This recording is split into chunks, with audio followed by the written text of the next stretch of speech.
Hello members, welcome and welcome back to my channel day life with Jyoti.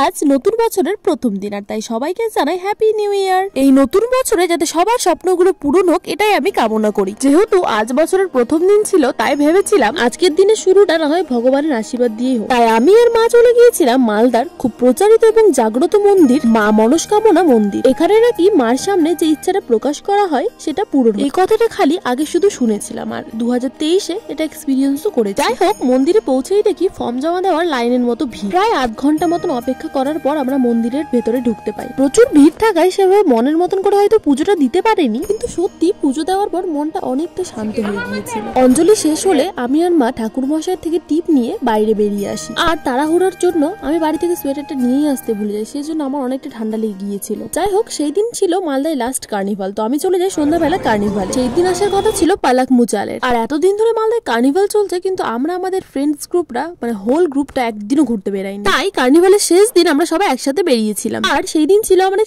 Senior দাদার birthday, তো আমরা প্রথমে বার্থডেটা celebrate করি, দেন আমরা ভেতরে ঢুকি। আর একটা কথা হয়তো না বললেই নয়, আমাদের সিনিয়রদের ব্যাচটা সত্যি খুব ভালো। আর আমরা যখনই সিনিয়র জুনিয়র মিলে যে কোনো ধরনের প্রোগ্রাম করি, সত্যি প্রোগ্রামটা দারুণ পর্যায়ে চলে যায়। আর কার্নিভালের ভেতরে প্রচুর ভিড় ছিল, আর স্টেজে ততক্ষণে কোনো রকম আর্টিস্টও উঠেনি। আর আর্টিস্টের সাথে আমাদের কোনো স্বাদ ছিল না, আমরা নিজেরাই প্রচুর মজা করেছিলাম। আর আমাদের নাচ দেখে হয়তো বুঝতেই পারছো যে আমাদের মজার লেভেলটা কতটা ছিল। বাই দ্য ওয়ে, আমি কিন্তু একটা ডান্সের চ্যানেল খুলেছি, তো চাইলে তোমরা চেক আউট করে নিতে পারো। আর এই ভিডিওটা ভালো লাগলে চ্যানেলটিকে সাবস্ক্রাইব করুন এবং অবশ্যই একটা লাইক করুন। Thank you for choosing me.